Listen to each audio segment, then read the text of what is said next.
I guess we could do that. All right.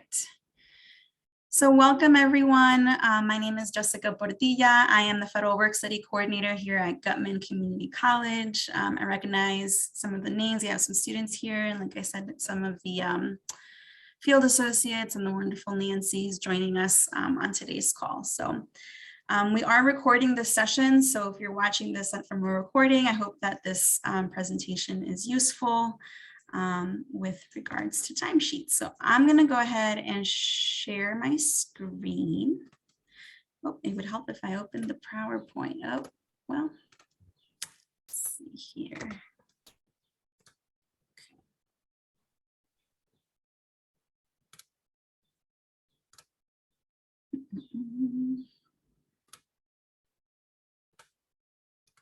Okay, so can everybody see my screen? Oops.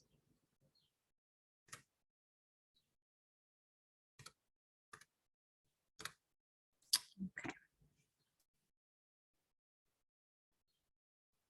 No problem if you have to have your camera off. I'm just looking at some of the comments. Okay, so we'll get started. My name is Jessica. Like I said, I'm the work study coordinator.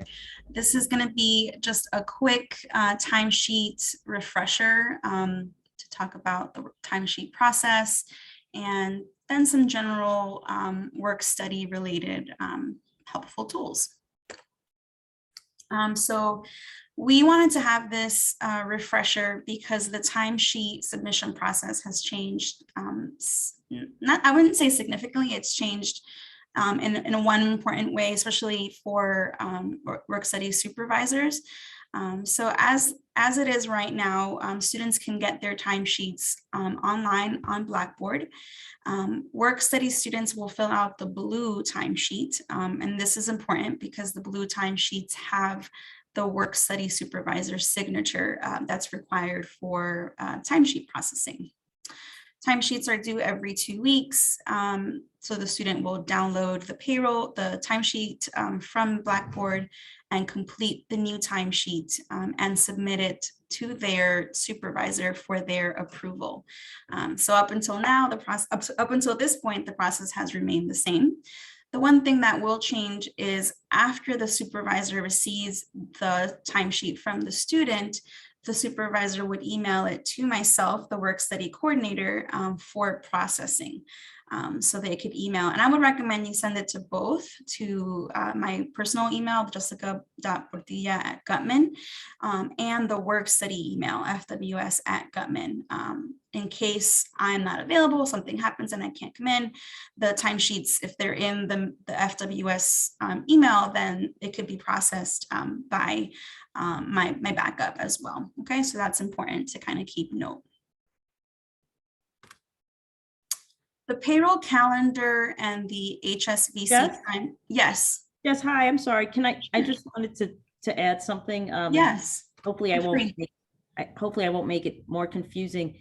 But on the blue work study timesheet, if you look at it carefully, and I know we have Miss Paris here, and I don't know, I can't see names now, but there might even be other supervisors. It can be confusing because there are two types of supervisors. So there's a field supervisor, and then there's a work study supervisor.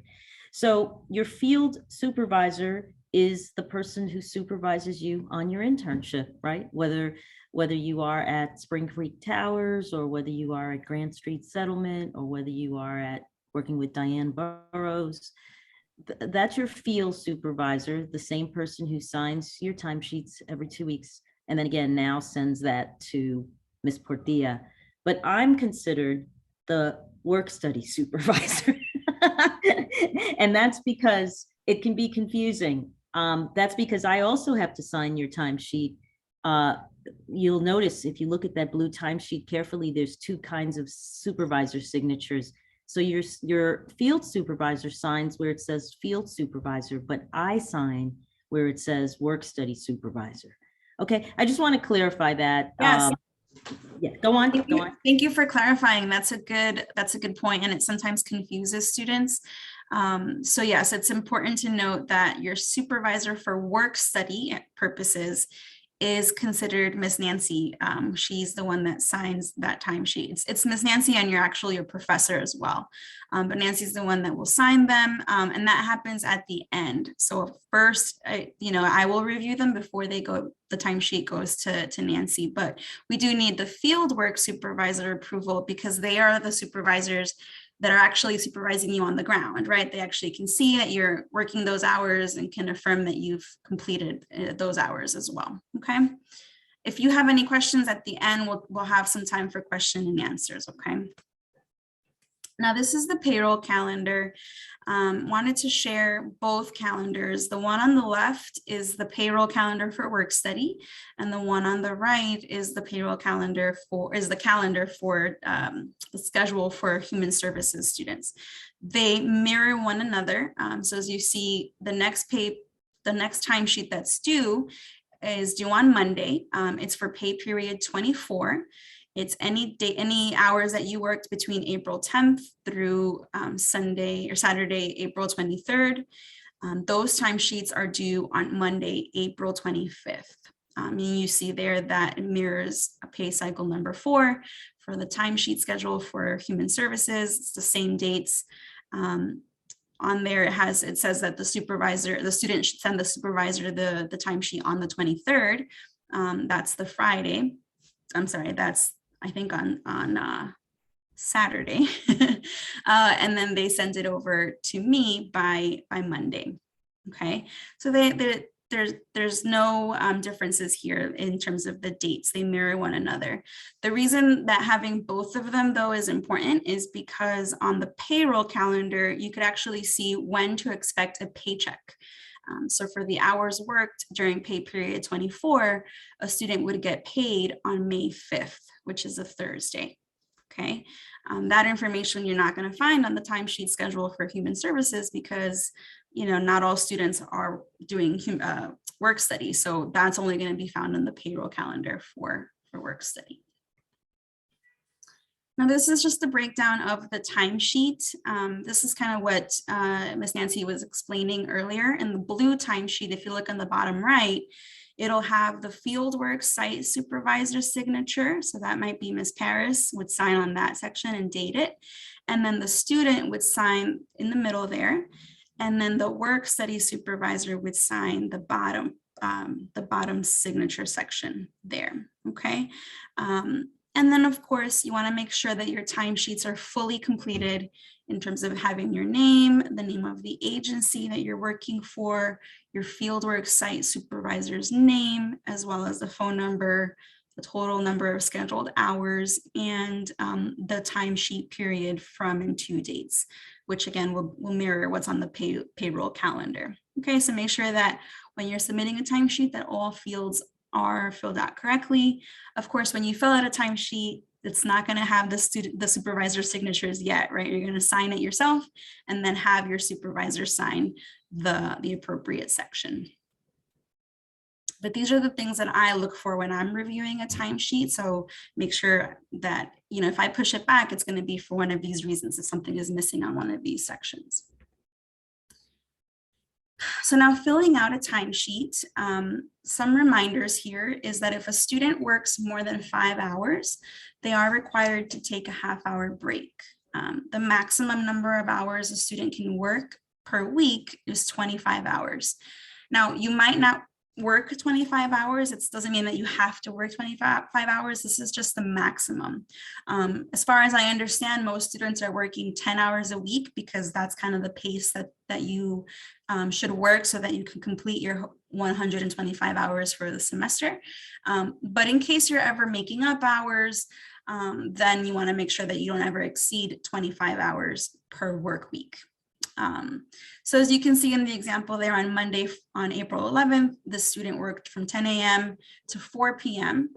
And they took a half-hour break because that's a total, 6 hours worked. They take a half-hour break, they would get paid for 5.5 hours. Okay, they work from 1 o'clock to 5 o'clock, like they did on April 13th. It would be full 5 hours, and they wouldn't be required for a break for that time.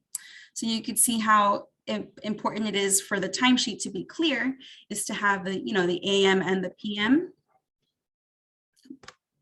to have the AM and the PM when writing in the hours, to enter the hours worked in full hour or quarter hour increments. So for example, 1 o'clock, 1:15, 1:30, or 1:45. And then for the total hours worked over here, let's say you work 5.5 hours, this would be 5 hours and 30 minutes, it's 5.5. If you work 2 hours, like it says here, 2 hours and 15 minutes, it would be 2.25 for the quarter hour, and so forth. You also want to make sure that you total the number of hours for the whole pay period. So you want to add up all of these hours and make sure that the math is correct here. And then you can refer to the payroll calendar for the correct dates if you're using the blank timesheet. But, Nancy has offered the students having, she gives you the pre-filled timesheet, right, where it's completely, dates are pre-filled for you. So I would encourage you to use those. And just make sure that you're taking your time with these timesheets, doing the math slowly, just to avoid any back and forth. Sometimes there's mistakes on the timesheet, and that does delay processing of your timesheet, because then I have to go back to you and ask you to make corrections. So take your time and yeah, filling out the timesheet. I don't know if you have anything else to add, Nancy, if anything that I missed. No, just I think just be careful with the math, especially if you're starting to use those quarter or 75.75, because then the math starts to get tricky. Check in with your supervisor. I know this is a kind of a nuanced issue, but check with your supervisor, because maybe your supervisor will just say, look, just round up so that you can make it a clean hour, so that we don't have to get into 0.25 and 0.75. But that's something you can check with your supervisor. Just do remember the after 5 hours, by law, you do have to take a 30-minute break. So just calculate that. And I will say, I mean, at this time, it's a team decision, and it would have to be a discussion. But at this time, we are asking students not to work more than 10 hours a week, because that is the requirement of our program, and that is the contract that we have with your agency, right? Your agencies have connected with us and are in partnership with us because there's an expectation that a student will work 10 hours a week to make up to do their internship. They have not said to us, hey, we have 25 hours a week of work for a student to do that. Then that's an additional pressure for the agency, because then they might have to come up with more work for you to do. That's additional supervision time that they have to give you. So they're not contracting for more than 25. So I know some of you may be thinking, well, why can't I just work the full 25 and make more money? That would make sense. I would be asking that if I was in your shoes, but I want you to understand that at this point, that's not the contract that we have with with our partner agencies. They know that the student is there for 10 hours. That's what the internship is. And that's why we ask you to just keep it to 10 hours a week, 20 for the, but every 2 weeks, your timesheet should say 20 hours. Okay. All right. Thanks. That's it for now. All right. Thank you, Nancy. All right, so now some helpful tips. Just remember that the work study students are to use the blue timesheets. I encourage you to save your timesheets, all of them, not only for pay purposes. You want to make sure that you're getting paid for all the hours that you're working, but also for your internship timekeeping, right? You want to complete the 125 hours. You want to make sure you save all your timesheets in one location so that you could easily refer back to all of those. As I previously mentioned, incorrect timesheets will be pushed back for editing and may delay submission. So please just take your time doing your timesheets. Make sure the math is correct. Make sure the dates are correct. Make sure that there's a break if it's supposed to have a break. All of those things, okay? If you submit your timesheets late, timesheets are are due on Mondays every 2 weeks. So if you forget and don't submit your timesheet until Tuesday or Wednesday of that week, we cannot guarantee that that timesheet will be processed on time. So it's important to submit your timesheets on the Monday, or rather you can submit them to your supervisor after your last shift of the pay period on Friday or Saturday to give your supervisor ample time to get it to us by Monday. Okay. You can add a reminder for yourself on your phone or your agenda. The email reminders that I send are a courtesy. So sometimes they'll go out very early on a Friday beforehand or on Monday. Sometimes they'll go out a little bit later, right? So I would not depend on the reminder. I would put a reminder on my phone if I were you, that would have an alert that it just comes up to remind me to do my timesheet so that I could get paid. Very important too, I've added this to this presentation since the last one we did. Just to reiterate, we talked about this at orientation for those of you that came to the orientation, for those students that came to orientation, but I want to also put it out there for the supervisors as well, just to be aware that if a student drops below 6 credits, they immediately become ineligible for work study. So that's really important just to remember. If, you know, we know life happens, a lot of you, this is your last semester at Guttman, so you're at the home stretch, you want to graduate, but we understand that life happens. And if you need to drop classes, if you drop below 6 credits, it's going to affect your work study. So before you do any of that, before you drop a class, before you withdraw, just send me a quick email or call me and we can discuss how that might affect your work study and your other financial aid as well, but specifically here for work study. You also must monitor your hours. A work study student cannot earn more than their work study award and cannot be paid for hours worked in excess of their award. So this might not really fully apply to you guys because some of you have started working a little bit later after the semester has started. And so I don't think you're going to be using your whole award, but it's important to know that the award amount that you received, if it was $2,000, that's the maximum that you could earn in work study. And then the same thing, the work study amount is the maximum you could earn. So if you do not earn the entire award amount, then the funds will be returned back to the program. They can't be sent back to you in a check or anything like that. The work study money has to be earned, meaning you have to work for the money, okay? And then last but not least, these are the last dates to work for the spring semester, June 15th for spring 1. I put the spring 2 dates on there because last semester we did have a student that worked during spring 2. I think she was making up hours. So Nancy, I'm gonna defer to you on that one. But in terms of the spring semester, because all of your internships are due to end at the end of spring 1, the absolute last day to work is June 15th. Yeah, this is. I don't know if you wanted to add. Yeah. So this gets a little dicey. Sorry, sorry. We should have spoken about this, Jess and I. I have to look on the pay period, but I think the actual last day that we have is June the 11th, and the reason is because the teachers need all the time.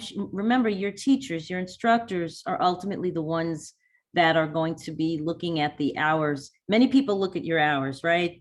I have to sign off. Ms. Portilla obviously is checking to make sure that the timesheet was done correctly so you can get your work study check. And then now those timesheets have to be ultimately viewed by your professors, Dr. Kress, Dr. Edwards, and Dr. Spector. So they have to count them to see if you actually did 125 hours so that they can give you a grade for the course.